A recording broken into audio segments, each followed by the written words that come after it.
sa inyo at kayo ay sapagat ng lahat ng nag-traitor kay Jesus. Maliwanag na wala siyang kasalanan. Pero anong ginawa ninyo? Niloko nyo ang taong bayan sa pamamagitan ng panunuhol. Akala ninyo ninakaw ang bangkay. Hindi. Hindi ninakaw na mga alagad. Ang nagpanakaw ay si Pilato. Binayaran niya ang mga taong nagnakaw sa bangkay upang liglagin ang buhok sa katawan. Ito.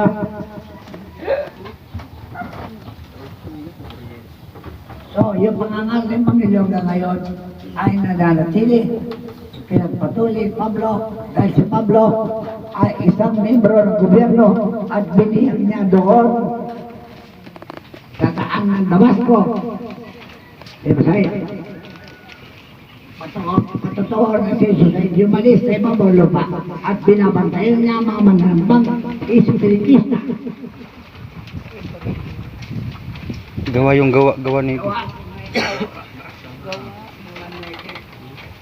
Gawa 9:1. Datapwat si Saulo na sumisilakbukan ng mga pagbabanta at pagpatay laban sa mga alagad ng Panginoon ay naparoon sa dakilang saserdote at humingi sa kanya ng mga sulat sa Damasco sa mga sinagoga upang kung siya'y makasupong ng sino man sa mga daan, maging mga lalaki o mga babae, ay kanya silang madalang lapos sa Jerusalem.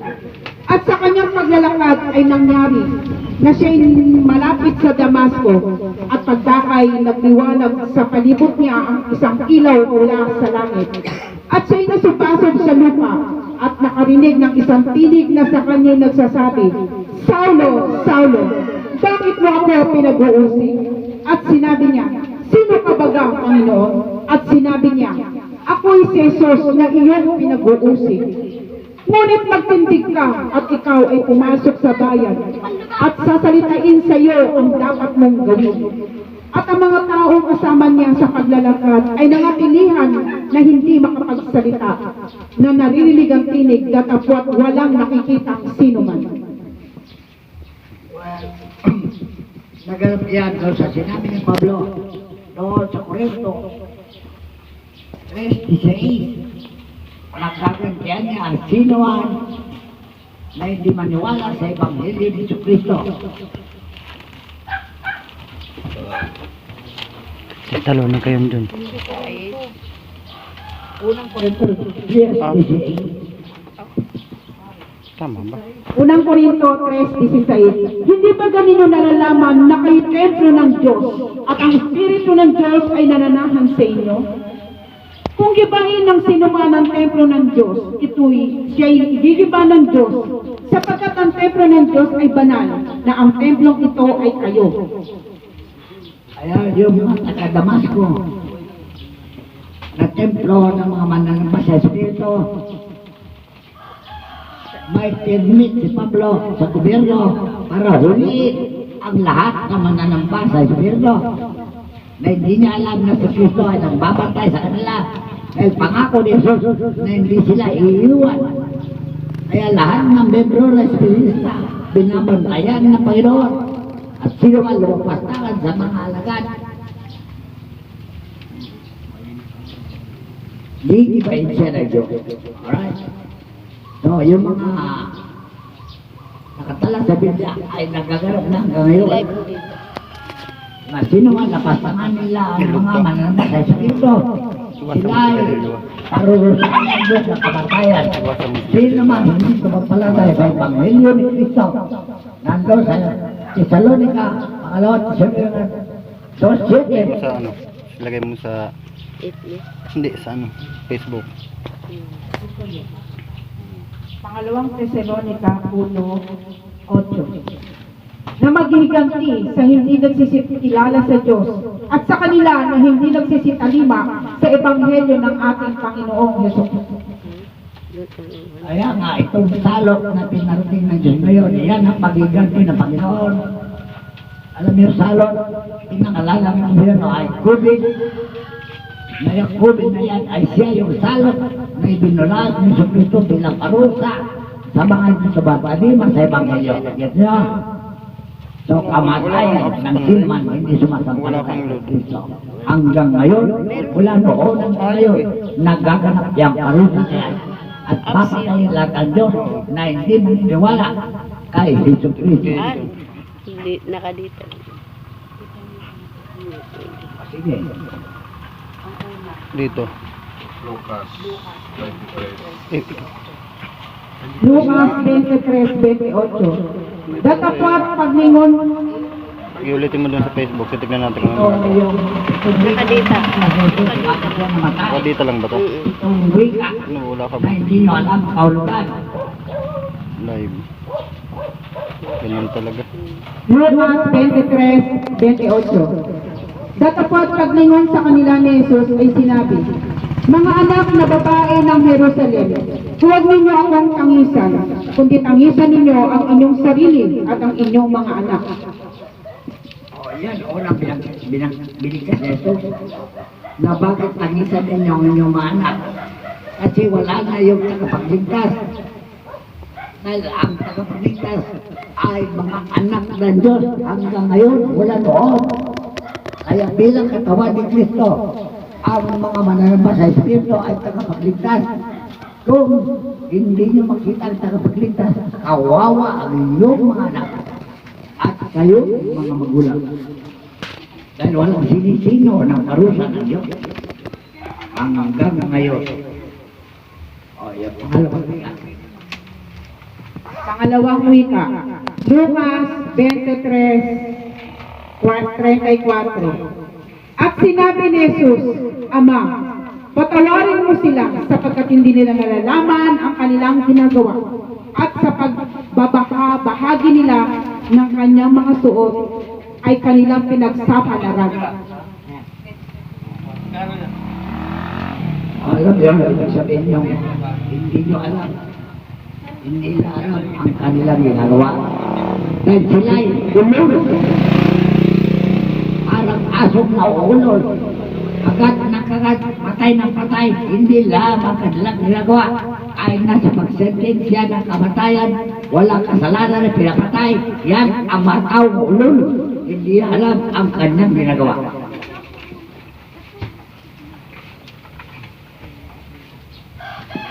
Ikatlong wika, Juan 19:26.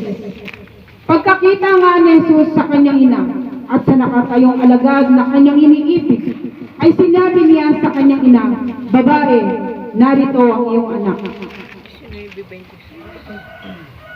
Nang magkagayon sinabi niya sa alagad, narito ang iyong ina. At buwan ng oras na yaon ay tinanggap siya ng alagad sa kanyang sariling tahanan. So, ito mga bagay na ito ay hindi alam ng mga pare. Kahit na sinong pastor sa buong tindig na ang iyong manugang ay siyang magiging anak mo. At yung anak mo, siya ang maging anak yung balay mo. Yan ang ibig sabihin niya. Para magmahalan. Hindi ka mukha ngayon. Pag yan manugang nakasala, mumurahin ng biyanan. So, ipinakikilala ni Jesus ang wastong pagmamahal sa kapwa.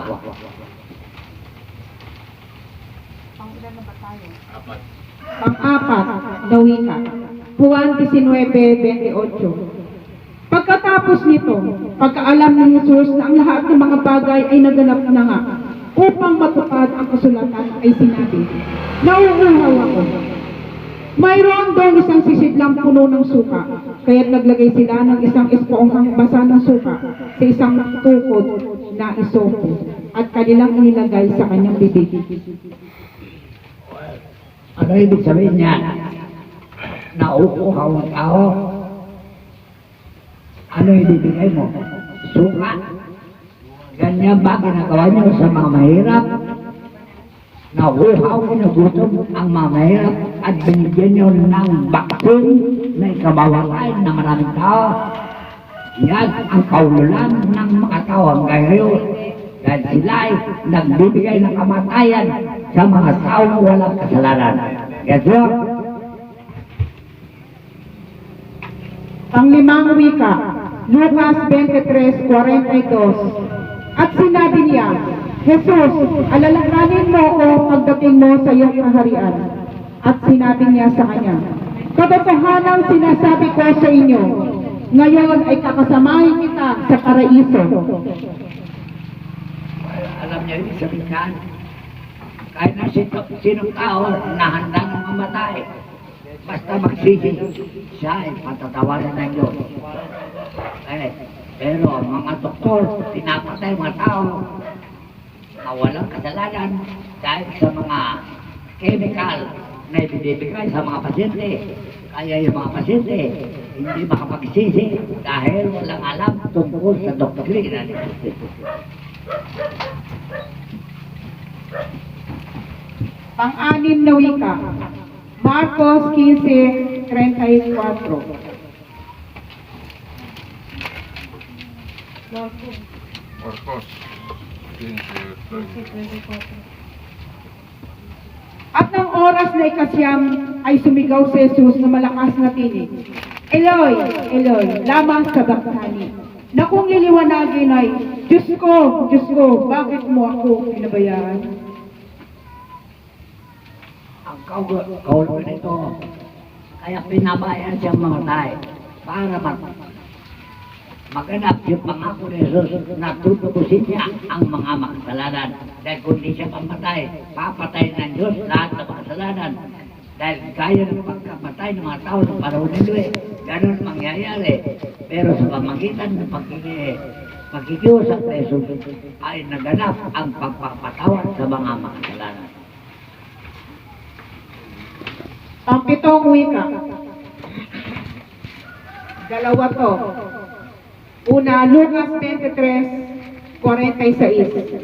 At si Jesus na sumigaw ng malakas na tinig na nagsabi, Ama, sa mga kamay mo ay pinagtatagubilin ko ang aking espiritu, at pagkasabi nito ay nalagot ang hininga.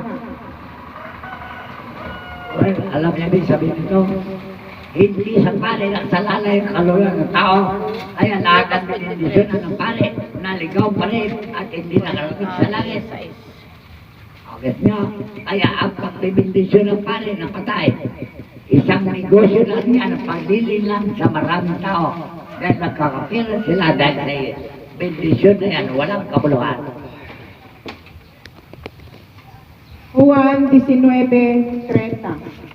Nang matanggap nga ni Jesus ang suka, ay sinabi niya, naganap na, at iniyukayok ang kanyang ulo at nalagot ang kanyang hininga. Well, anong turing nila kay Jesus? Para kambing. Dahil kambing, pag painumin mo suka, mamamatay talaga. Kaya ang gobyerno talagang ulol. Ang kamatayan na binigay sa tao, hindi ang pagkain na maging pakinabang sa kanyang buhay. Kaya ang binibigay nila sa inyo ngayon, mga nakakamatay na chemical nang galing sa mga pharmaceutical at walang nakakalam. Kaya bagay na yan. Wala na. Uwi na. Ano naman ang Mamaos kasi si Mami. kundi mahabang mapurga mga pare sa akin. Gano yun. Mga pare, malilin lang.